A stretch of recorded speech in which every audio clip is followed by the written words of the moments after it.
Bocah ini namanya George. Dari 4 bersaudara, cuma George yang badannya paling gede. Karena hidup miskin, sang ibu sampai harus membagi makanan CT5 agar semua bisa makan. Meski kehidupan keluarga mereka miskin, tapi ibu selalu mengajarkan anak-anak agar jangan mengeluh dan selalu bersyukur. Sebelum makan, ketika yang lain fokus berdoa, ekspresi George justru terlihat bete. Baginya dalam kehidupan miskin serba kekurangan ini Tuhan, itu cuma omong kosong. Di sekolah George ini anak yang pintar, tapi gara-gara miskin, dia sering direndahkan teman-temannya, bahkan gurunya sendiri. Dia juga sering diledek dengan panggilan George si miskin. Hari itu George yang muak diledek terus, pun akhirnya menghajar temannya, lalu pergi meninggalkan sekolah. 7 tahun kemudian, terlihat George kini sudah berusia 18 tahun. Akibat putus sekolah dan tak punya ijazah, George terpaksa mencari uang dari mencuri. Malam itu, waktu sedang beraksi, George kaget. Ternyata korbannya adalah polisi. Beruntung dia berhasil kabur. Di jalan pulang, dia tak sengaja melihat iklan TV. Ada asrama program khusus pemerintah yang menampung anak-anak putus sekolah. Di asrama nanti, semua akan dilatih skill bekerja, dapat makan gratis, serta dapat gaji bulanan. Melihat kesempatan itu, George langsung memberitahu ibu. Ibu pun mengizinkan. Ibu hanya berpesan, jika nanti saat hidup mandiri ada masalah, George jangan pernah menyerah, dan teruslah fokus meraih cita-cita. Apapun yang terjadi, pokoknya nggak boleh pulang sampai jadi orang sukses. Ucapan sang ibu barusan membuat George semakin semangat. Besok paginya, setelah mendaftar, George mulai masuk asrama.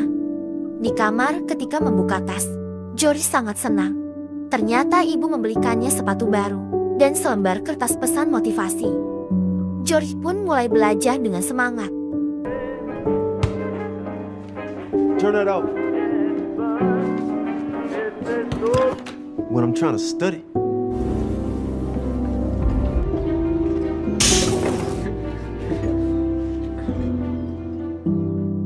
Waktu istirahat, George kaget kenapa sepatu barunya hilang. Saat makan siang bareng temennya yang bernama Desmond, George tak sengaja melihat sepatu pemberian ibunya dipakai si pencuri.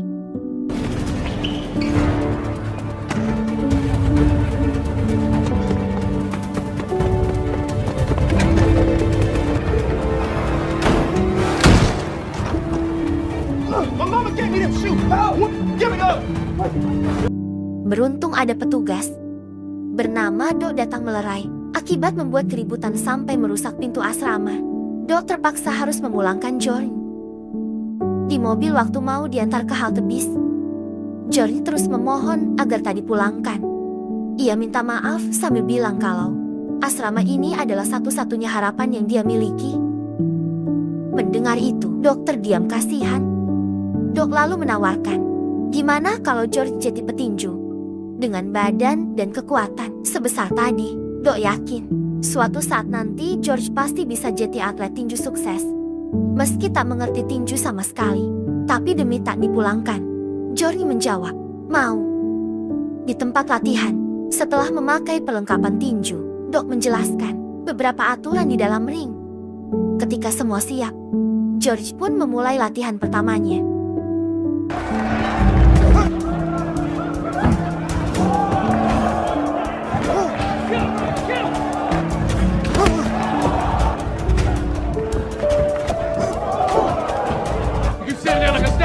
And a pitch move your feet, George. Hit it, George. George kalah telak. Karena kesal ditertawakan, George pergi.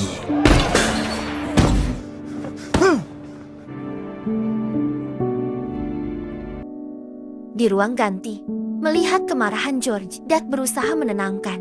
Ia menasehati, George terlalu memikirkan pendapat orang lain, sampai tak fokus belajar. Walaupun kekuatan George besar, tapi bila tak menguasai teknik, maka tak mungkin bisa menang. Setelah jam latihan bubar, Dok mulai melatih George teknik-teknik dasar bertinju. Selama berlatih, Dok menjelaskan kalau tinju itu bukan cuma tonjok-tonjokan doang, tapi juga harus mengontrol pikiran. Jika bisa menguasai pikiran, maka bisa mengendalikan jalannya pertandingan. Minggu demi minggu berikutnya, George terus berlatih.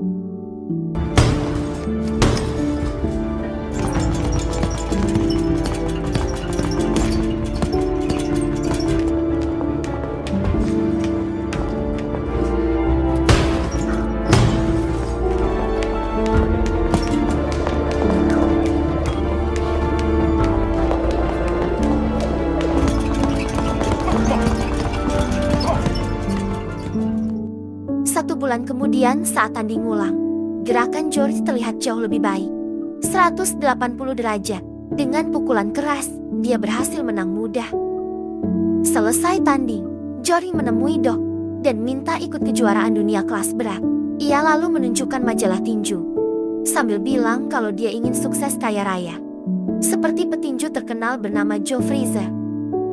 Melihat semangat anak muda itu, Doc menjelaskan, untuk bisa mengikuti kejuaraan dunia, George harus memenangkan beberapa pertandingan profesional terlebih dahulu. Karena masih noob, Doc menyarankan lebih baik George fokus latihan sekeras mungkin selama setahun untuk persiapan. Setelah 1 tahun lamanya berlatih, pada tahun 1968, George akhirnya ikut pertandingan seleksi kelas amatir di Meksiko.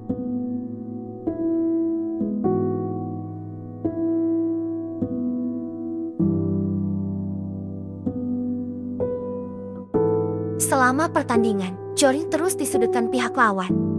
Beruntung dia bisa membalikan keadaan.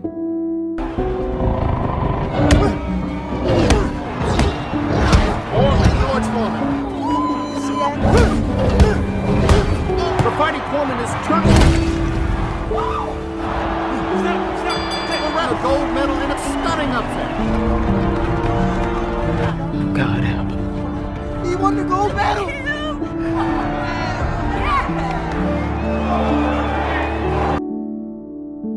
George menang dan berhasil lolos seleksi. Kini dia sudah bisa bertinju di level berikutnya, yaitu level profesional. Sepulang dari Meksiko, dengan gembira George menemui sang ibu. Melihat kesuksesan putranya, ibu sangat bangga. Beberapa hari kemudian, George disuruh Doc pergi ke kota Oakland. Di bandara, George papasan sama wanita cantik bernama Paula. Setelah kenalan dan tukeran nomor telepon, mereka berdua pun berpisah. Sesampainya di suatu tempat latihan di kota Oakland, Doc memperkenalkan George ke seorang mantan petinju profesional yang akan jadi pelatih barunya. Sebelum latihan, si mantan petinju mengingatkan, mulai sekarang George harus mempersiapkan mental. Karena pertarungan di level profesional tak semudah yang dibayangkan. 1 tahun berlalu. Pada 1969, George memulai debutnya sebagai petinju profesional. Selain tinju, hubungannya dengan Paula juga semakin dekat. I'm gonna get that. Brad, get it, take us higher. Brad! You make You bet I do. Kiss the bride. Setelah menikah, tahun demi tahun, George terus memenangkan pertandingan profesionalnya tanpa pernah kalah sekalipun.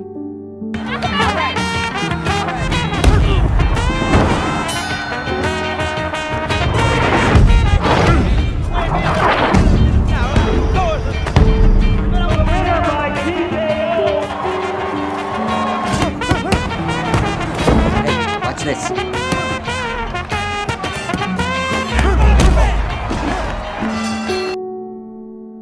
4 tahun lamanya bertinju di level profesional. Kini George akhirnya layak bertanding di kejuaraan dunia kelas berat. Meski pendatang baru, namun George langsung memberanikan diri menantang petinju idolanya yaitu Joe Frazier. And there's the bell, they're underway. There's that joke. Oh, and another left.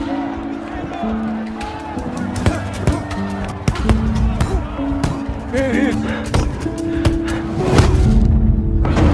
Down goes Frazier. Heavyweight champ is taking the act. And George Foreman is...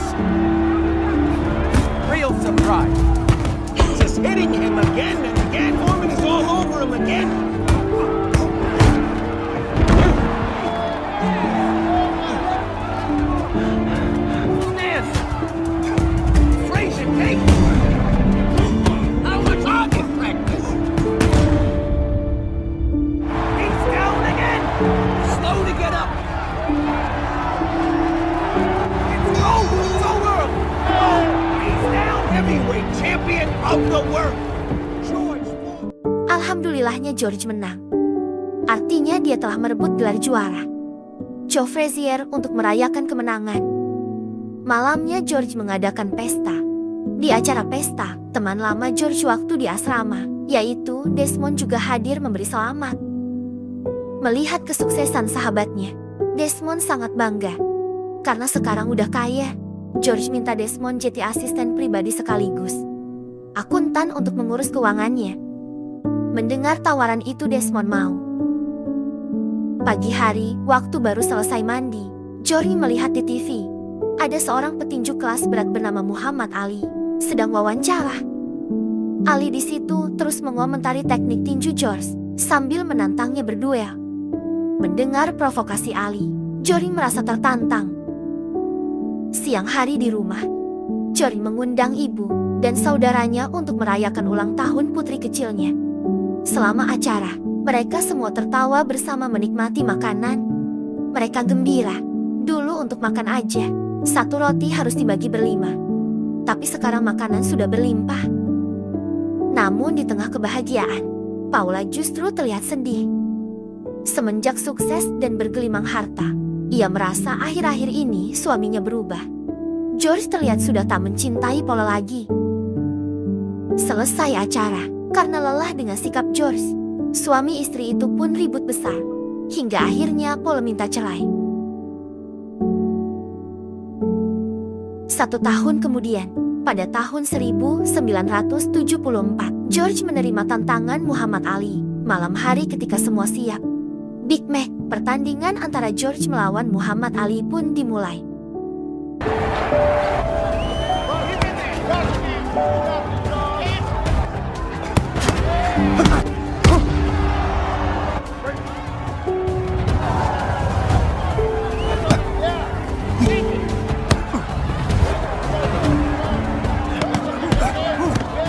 Come on. Bone pound. Keep pounding.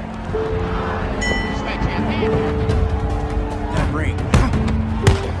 I don't see any place to hide in those. Looking for a place to hide. Ali, retreat. Gotta be doing some damage. They told me you was back. Here it is. What's my name? You gotta break it up. Get on those ropes! Back to the ropes, George. Come and get me. Stay on him, George. Those are deadly from just getting pounded. Those.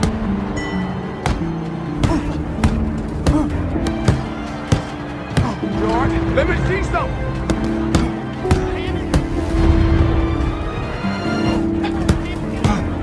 There you go, when you can hit hard.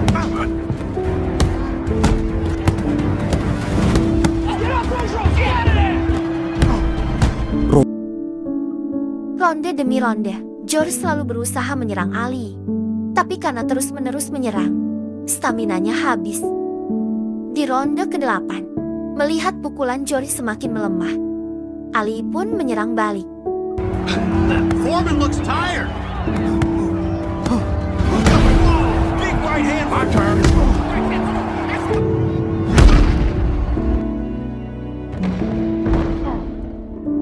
Untuk pertama kalinya, setelah 40 kali kemenangan berturut-turut, George akhirnya kalah. Artinya gelar juaranya kini telah direbut. Selesai pertandingan, dengan sangat kecewa, George pulang ke rumah. 6 bulan berlalu, suatu malam, demi menaikkan kembali reputasinya, George menantang 5 orang petinju duel sekaligus. Ali di situ juga hadir menyaksikan.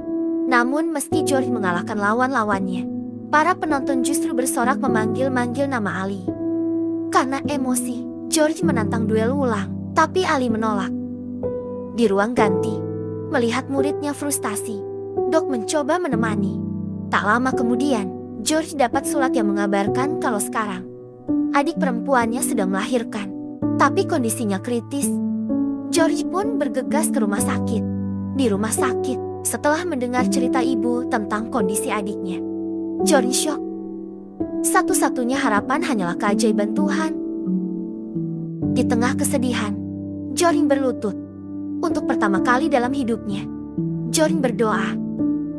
Sambil menangis, dia memohon, Tuhan ambillah nyawaku. Jangan adikku. Sepanjang malam, Jorin terus berdoa tanpa henti.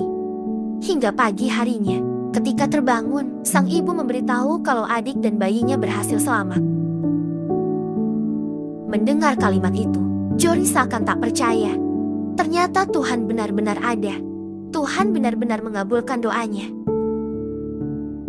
3 tahun kemudian, suatu hari terlihat, Jorin sedang bertanding dengan petinju kelas berat bernama Jimmy Yang. Namun akibat trauma karena kalah melawan Ali dulu, kemampuan Jorin seperti menurun.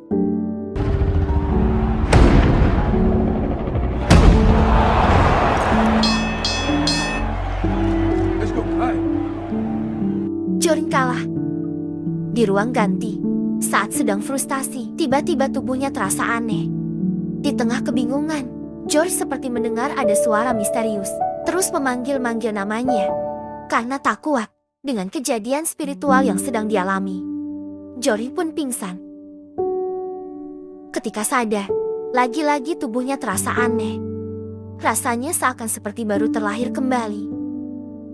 Jorin di situ terus menyebut nama Tuhan, lalu menyiram tubuhnya dengan air.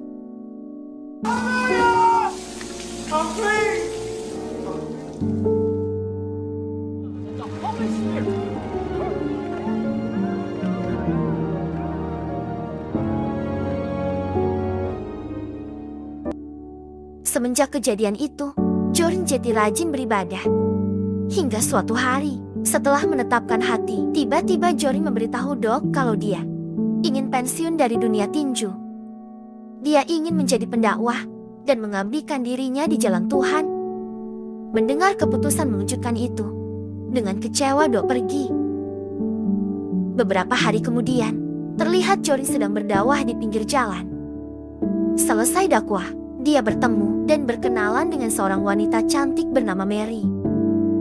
Mereka berdua lalu mengobrol, saling mengenal satu sama lain. 7 tahun berlalu pada 1985. Kini, Jorin sudah jadi pendeta di gereja kecilnya.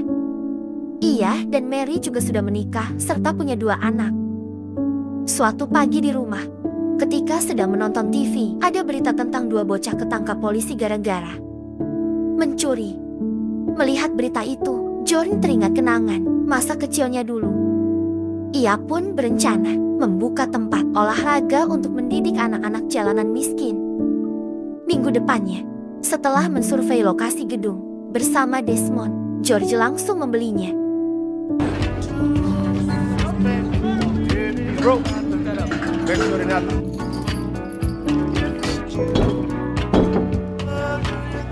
That looks good. Come on, enjoy yourself.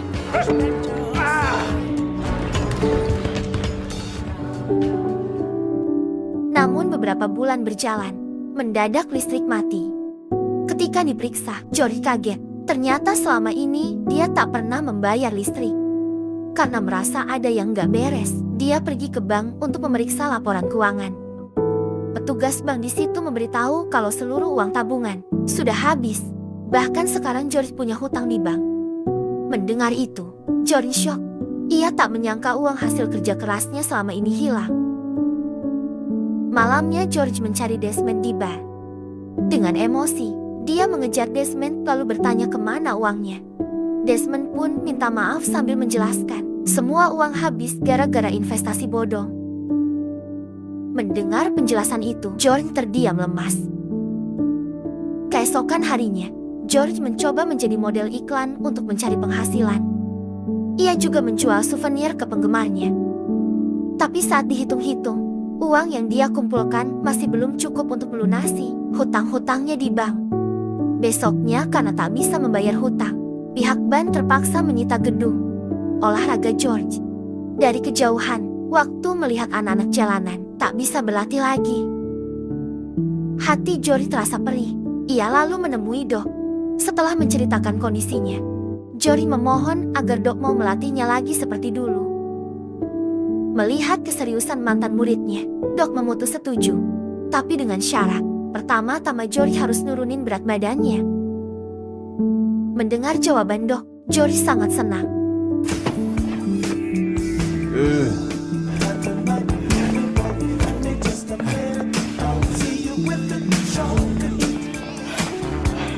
That's nasty, George.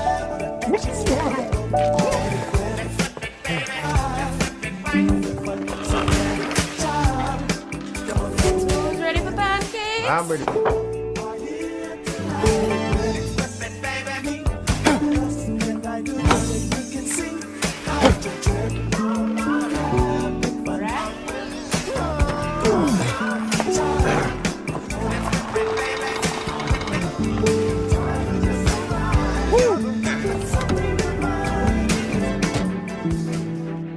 Beberapa bulan kemudian, George mulai latih tanding. Namun karena faktor usia, stamina George tak lagi sama. Ia dengan mudah dikalahkan. Pada tahun 1987, setelah 2 tahun berlatih sekeras mungkin, George pun mencoba menantang petinju profesional.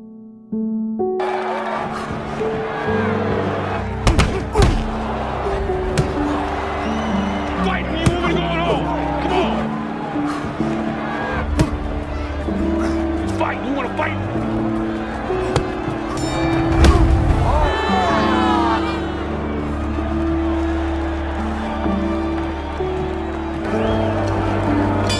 You can still punch.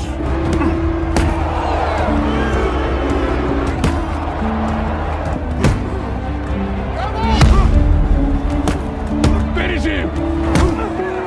That's enough, man. Back with a big win. George menang. Berita tentang kemenangan dan kemunculan kembali George juga viral. Pertandingan demi pertandingan pun terus dia lalui. Hingga akhirnya, George berhasil kembali memasuki kejuaraan dunia kelas berat lagi. Hari itu, George menantang petinju pemegang gelar juara dunia bernama Michael Moorer. There's all the credit in the world, but he's a...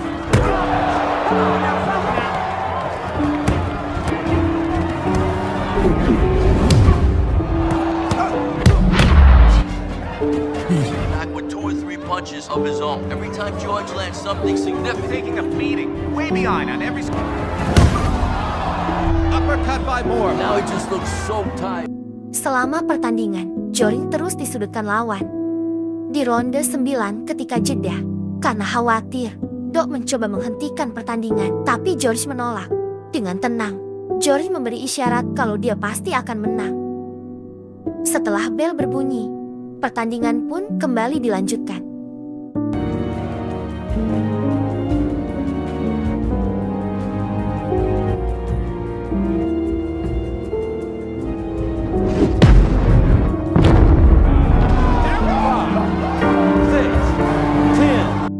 George menang. Semua penonton kaget, seakan seperti tak percaya kalau George, si petinju tua, mampu memenangkan pertandingan. Dia tak sering yang penuh hingar-bingar kemeriahan itu. George tak senang berlebihan. Dia memilih berlutut dan bersyukur pada Tuhan. Ia juga memeluk dan berterima kasih pada Doc, pelatih yang tak pernah lelah membimbingnya. Berkat kemenangan ini, George pun diberi penghargaan sebagai petinju tertua sepanjang sejarah yang berhasil menjadi juara dunia.